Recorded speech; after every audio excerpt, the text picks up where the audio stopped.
We welcome to the show the winner of The Voice, Stevie McCorie. How are you doing? Yeah, very good. So how are you doing? Yeah, it's great. I mean, it's obviously been so kind of hectic since winning the show and pushing the single. And it's been hard to kind of take it all in. And I think slowly but surely I'm kind of accepting that I've won it. But now it's more kind of looking forward and kind of getting an album done and not dwelling on the past too long. I'm just quite focused to actually get out there and just keep focused and get the album done. That's great. Well, before we talk about your great new single, which I'm going to play on the show, we better talk about your success on The Voice. Are you still on a big high?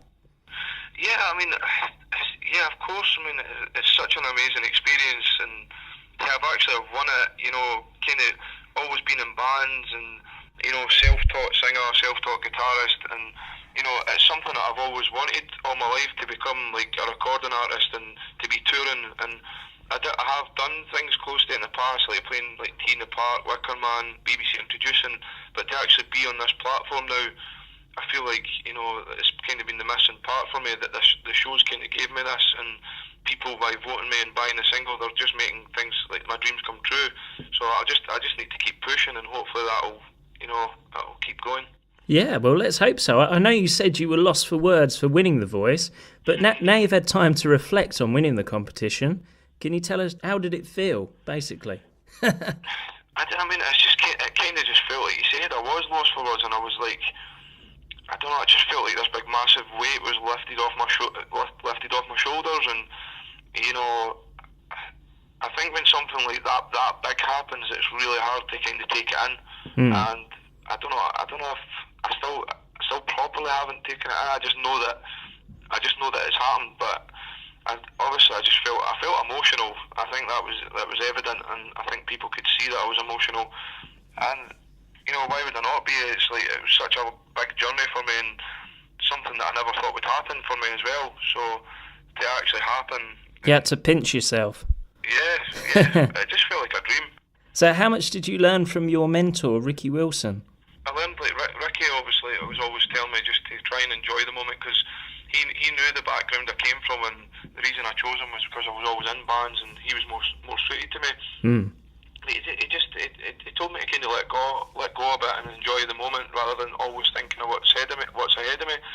But yeah, it was just great to be around. He's such a positive, nice guy, and I've made a friend of him as well. And he also said, make sure I look out for my wife and my kid, and they come first. So I think for somebody like that to give you that advice, and who's been in the industry and he knows how hard it is and how important it is to stay connected with your family. So yeah. That's great. And I also read that you might be thinking about recording something with Ricky. Is that right? Well, I mean, I've been asked as well, if I'd like to collaborate with Ricky and stuff. I mean, why I definitely would be, but I mean, at the moment, obviously, I want to just focus on my album. But I did say to people, obviously, I've been offered Tea in the Park Festival and another festival in Scotland called Belladrum, and Ricky Kaiser Chiefs are headlining the Belladrum Festival. So I said to people that I'm going to get on stage with him and sing with him, and I mean, that's great as well, to go off the back of the show and be able to do things like that. What was it like going back home after winning the competition? Yeah, I mean, I kind of felt like it would almost be like, it'd kind of be a strange feeling, kind of going back home, and maybe you'd feel a bit kind of like a come down, because you're way back to where you live. But I felt amazing when I went back home, and like to see all the posters that were still up and all the support that was in for me in my local town. And then I went and performed a few songs in one of the pubs that I used to drink in.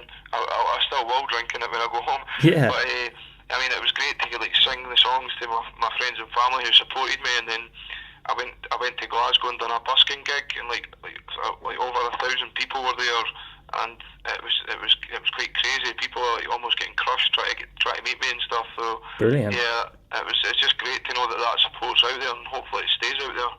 So with your new single, Lost Stars, which is possibly on course to be a UK #1 hit single, how happy are you with the recording? I mean, I'm really happy with it, because I went into the studio the morning after the semi-final and recorded that. So I'm so happy the way it's turned out. I love the production on it, and I think that the producer's done a great job, and obviously I've tried to do the best job I could, and people seem to be liking it. So that's all that matters to me. So what's next for you? Are you going to be recording an album? What's going to be on there? Yeah, I mean that's without a doubt the next thing that I want to be doing is like get in as soon as possible and start working on the album, because as a songwriter I've got a lot of ideas that I've had over the years, and even recently I've came out with new songs, and I'm obviously I'll get to work with songwriters. I have a record label now, so yeah, that's the biggest thing for me, is getting the music done, because without the music you're not going to last very long. That's right. And can you give us a clue of what's going to be on there, or are you still at the creative process at the moment? Yeah, I mean, obviously I've got a lot of ideas and the type of sound that I want to be going for, and I've got a song on my YouTube channel called Big World, and it's about my little girl, and that's kind of like the basis of where I want to go with the album. I want to write from the heart, because the public aren't stupid, and I think they can tell when an album's came from somebody's heart and it's real. And yeah, I've got so much to write about right now as a songwriter and as a person. I just really want to get in there and get all those feelings onto paper and into music. And what better feelings could you possibly put in an album than what's happened to me the last year? So I feel like it's got to have a lot of feeling in the album, and I know exactly the sound I'm going for as well. So, and the label, I've got ideas as well. So it's going to be really interesting. Great, yeah, you've got lots of things to sing about. Yeah, definitely. I've got my family. I've got what's happened to me here. I've got been away from my family. So there's a lot of feelings going through me, and I think without those feelings, a songwriter will struggle. So yeah, I've definitely got a lot of ideas up my sleeve, and I just can't wait to get in the studio and get it started. Brilliant. Well, we can't wait to hear some more songs, Stevie. Thanks so much. So thanks a lot for joining us on the show. No, thank you for having me. No problem, and we'll play your new single now, Lost Stars. Amazing, thank you.